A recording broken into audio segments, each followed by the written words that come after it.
Assalamualaikum warahmatullahi wabarakatuh.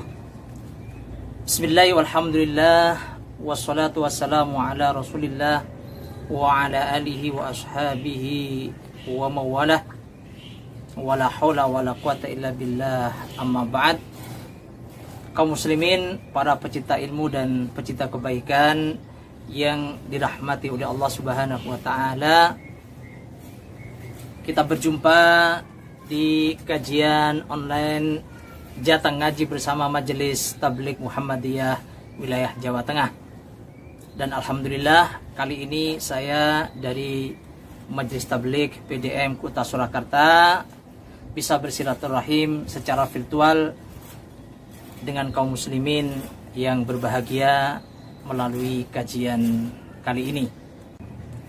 Tema kajian singkat kita pada kesempatan kali ini adalah 3 pelajaran penting dari tak kunjung hilangnya COVID-19 dari kehidupan kita. Sejak kasus COVID-19 pertama kali terjadi di negara kita, yaitu pada bulan Maret yang lalu, hingga sekarang bulan September, berarti sudah 6 bulan kita berjibaku untuk melawan virus yang menjadi pandemi global ini. Dahulu di awal pandemi diprediksi bahwa wabah ini akan mereda sekitar bulan Juli, dan sekitar bulan Oktober kita dimungkinkan sudah hidup dalam kondisi yang normal. Namun saat ini tidak ada satupun pakar yang bisa memprediksi kapan wabah ini akan hengkang dari negeri ini, karena kasus terpapar dari COVID ini saat ini sudah tembus angka 200.000, dengan kematian yang juga sudah tembus 9.000. Hal yang terpenting dalam setiap peristiwa yang kita hadapi adalah bagaimana kita bisa mengambil ibrah atau pelajaran sebagaimana diperintahkan oleh Allah Subhanahu wa taala, fa'tabiru ya ulil absar. Jadikanlah peristiwa itu sebagai pelajaran, wahai orang-orang yang memiliki pandangan. Ada 3 pelajaran penting dari tidak kunjung hilangnya COVID-19 yang dapat saya sampaikan pada kesempatan yang berbahagia ini. Yang pertama, bahwa Allah Subhanahu wa taala adalah zat yang maha kuasa atas segala sesuatu. Innahu ala kulli syai'in qadir. Allah Subhanahu wa taala maha kuasa untuk berbuat apa saja atas kehidupan manusia.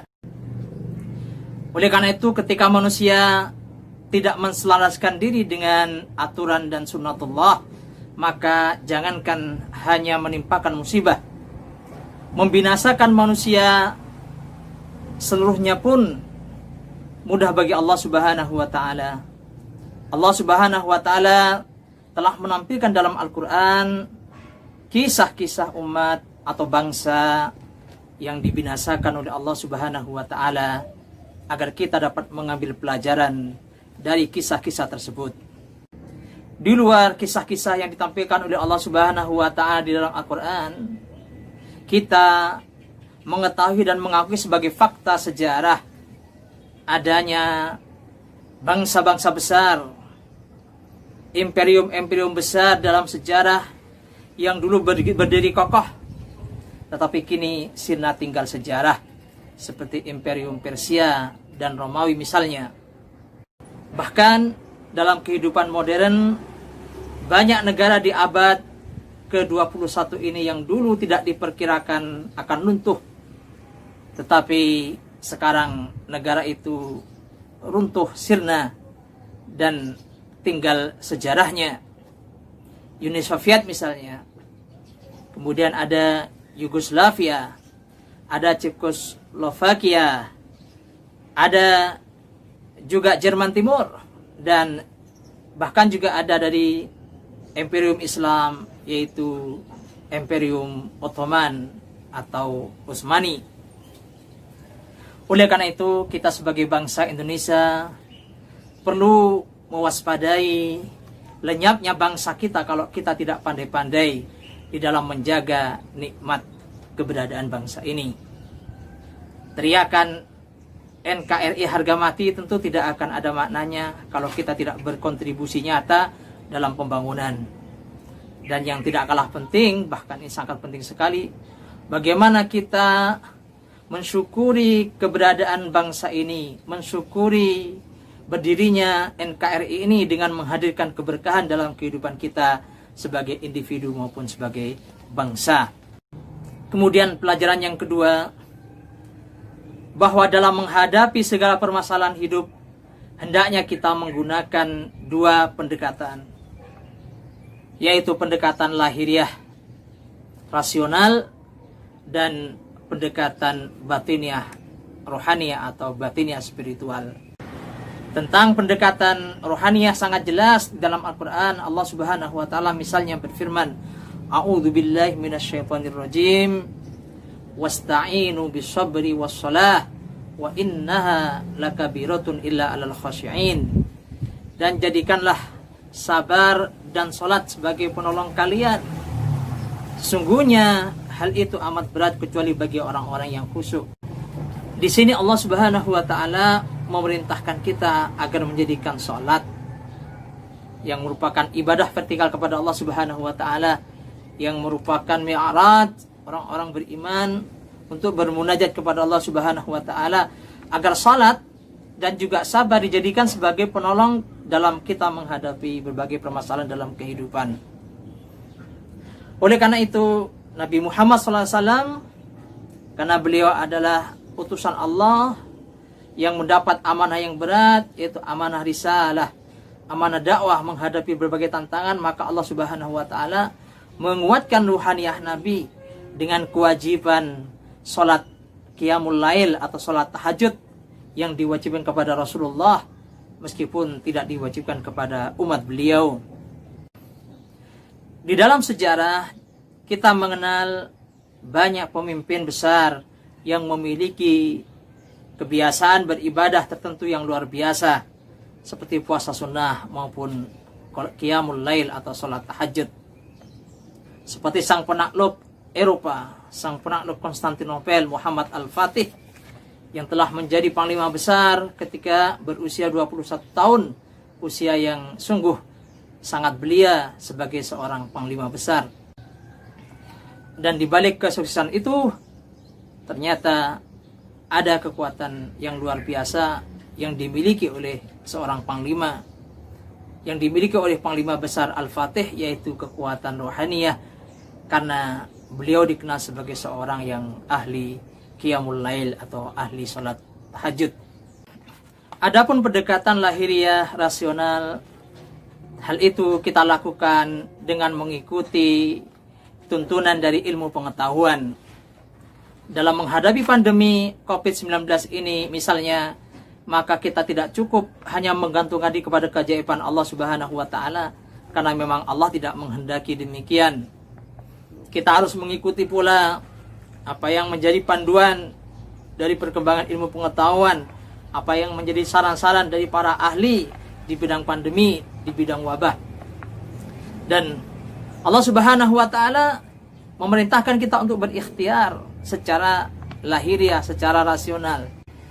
Allah Subhanahu wa Ta'ala berfirman dalam surah Ar-Ra'd ayat 11 misalnya, A'udzu billahi minasyaitonir rajim, innallaha la yughayyiru ma biqaumin hatta yughayyiru ma bi anfusihim.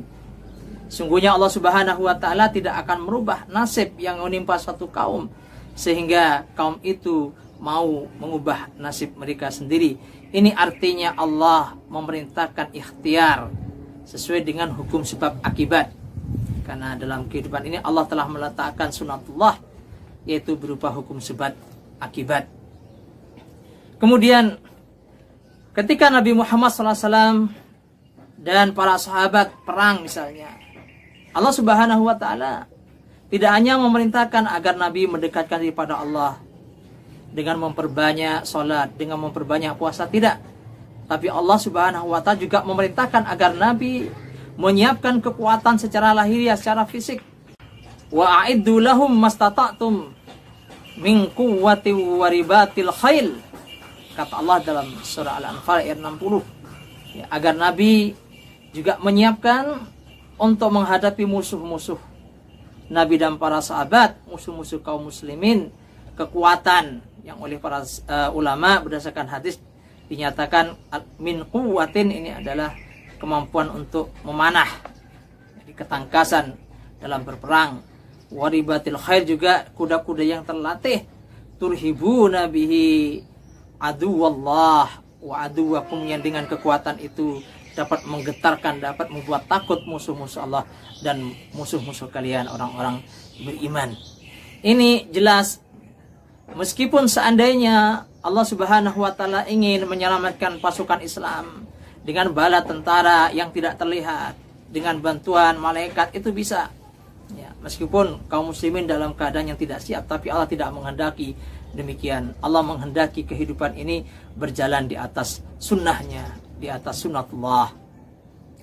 Oleh karena itu dalam perang juga Nabi Muhammad SAW, misalnya di perang Khandaq, Nabi melakukan strategi yang lumrahnya orang perang.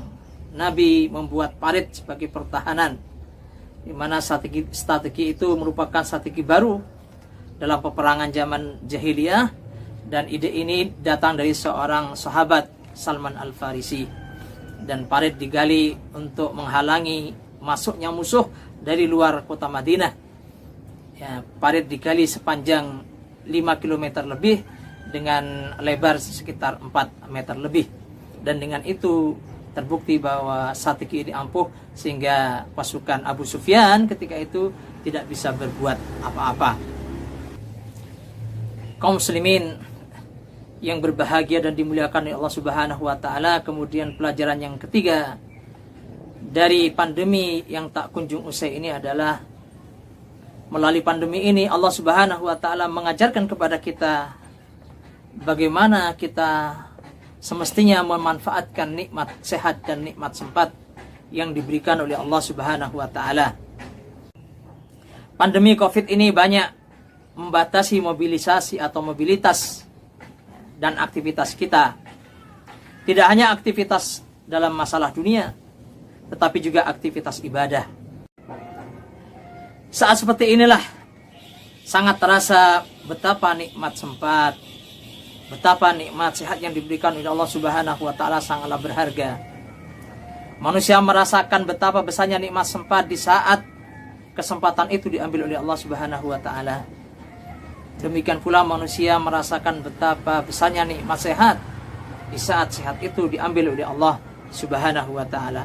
Oleh karena itu Allah Subhanahu wa taala dan juga Rasulullah sallallahu alaihi wasallam mengingatkan kita agar tidak menyia-nyiakan saat-saat muda sebelum datang saat-saat gudur, saat-saat kaya sebelum datang saat-saat papa, dan saat-saat sehat serta sempat sebelum datang saat-saat kita tidak sempat dan saat-saat kita sakit.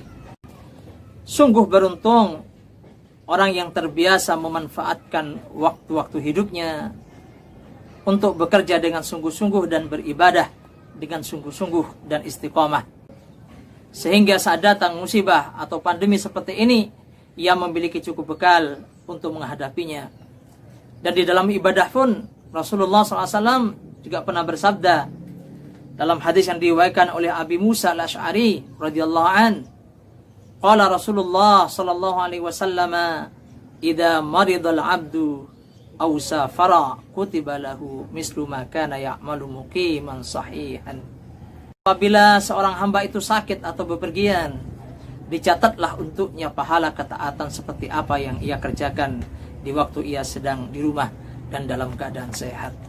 Mudah-mudahan Allah Subhanahu wa taala senantiasa memberikan pelajaran yang baik kepada kita semua, dan dari pelajaran itu kita bisa mengambil hikmah dan mengamalkan apa yang harus kita amalkan dalam kehidupan kita. Aqulu qouli hadza astaghfirullah li wa lakum. Wassalamualaikum warahmatullahi wabarakatuh.